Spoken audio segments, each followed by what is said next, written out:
And welcome back to redheart.com as well as the Crochet Crowd. I'm your host Mikey, and in today's tutorial I'm going to teach you how to crochet with Sassy Lace. This is a brand new Red Heart product. It's by Boutique and it is fabulous. You can knit or crochet. We already have a tutorial on how to knit with this particular project. So let me show you how easy, and when I say easy, I mean easy, it is to crochet with Sassy Lace. You'll be very surprised in how fast that one of these scarves will work up. Maybe an hour or just a little bit more, but you may be able to get it under 45 minutes too. So it's pretty cool. Let's get started right now. To review this finished scarf that you see, you can see that there's a chain, but the product wants to naturally spin on itself, so then that you basically do not see the chain when you're wearing this. So that's the wonderful thing about it as well. So to begin, we just have to take the ball band and we just have to quickly slide it over, but we do not want to remove it. We just want to slide it down just like you see. And this technique was shown to me by the editor of Crochet Today magazine, and she did a great tutorial with that as well. So we want to take out this piece right in the center. Why are we doing this? Because we want the yarn not to tangle up, and we don't have to manipulate it very much. So if you take this out just like you see, there we go, that's out. And now we just want to just grab the yarn. And I got it first try, so I'm really quite happy about that. So essentially now we have our Sassy Lace, and you will notice that there's holes in the center. I've already shown you how to be able to knit with this, but today it's all about crochet.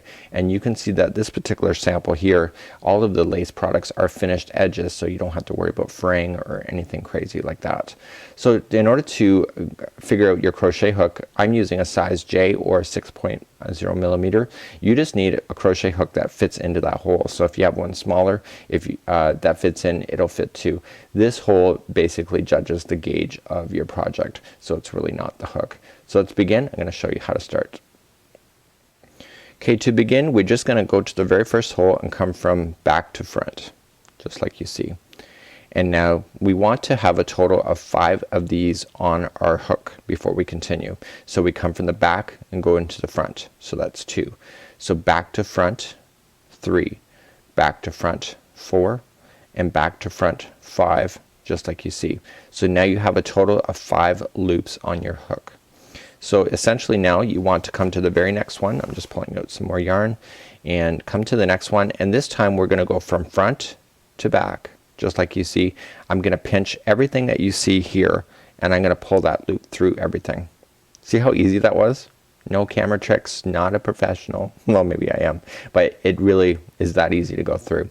So in order to do the next one, we do it again. So we go from back to front 1, we go from back to front 2. I just want to pull more yarn out of this. If you're too close to the ball, it does that, so you want to make sure it's a little further. So back to front 2, this was back to front 3, and you will literally get yourself into a rhythm with this. I've already done the pink one, as you've seen. I've done another one as well, and it does really quite speed up. So this is number 4 and number 5 just like you see. And essentially now we're gonna just go to the 6th one from front to back, and then pinch everything that's on the hook that you already have and pull that loop through just like you see. So essentially what's happening here is that it's bulking up really quite nicely, and it's just a really easy way to do a scarf. It really doesn't take any time at all. You could do, instead of 5 loops on, you could do 4, but it will make it more stringier. You could do even 6 loops and then pull through everything, but you should know that the more loops that you add on and pull through, the shorter your scarf will be. So this will provide a very generous lengthening scarf, one that you can wrap around your neck quite nicely, wear to the office. This is really quite a fashion accessory, and it's something that's really kind of fun to use. So I'm just going to finalize the finished one here. So 1 2 3 4 5 like that. Okay, and now the 6th one, we want to come from the front to the back, pinch everything on the hook and pull through. So you can see it's really providing a nice edge. This gets lost in it, so you don't need to worry about that.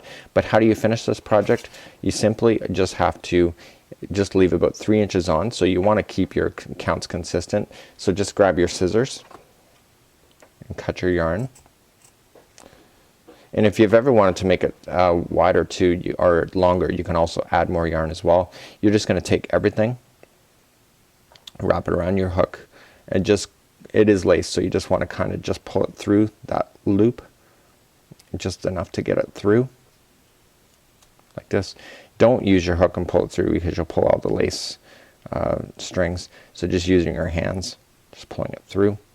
So now it's locked into position, and essentially just want to use this piece now and just weave it back through the chains that you've been working on all along. So obviously you would have a lot more chains because you're doing a full-size scarf at this point when you're finishing it off. But that's how you do it, and this is a really kind of an easy project, really fun. The crocheting is so much faster than knitting, and at the end you're just gonna have that little piece out. You will want to weave it in a little bit more, but you'll have that little piece, and essentially you will cut it like so, and essentially you would never know where you've stopped or started at this particular point. So that's how you crochet with Sassy Lace. And join me next time with redheart.com as well as the Crochet Crowd. I'm your host, Mikey.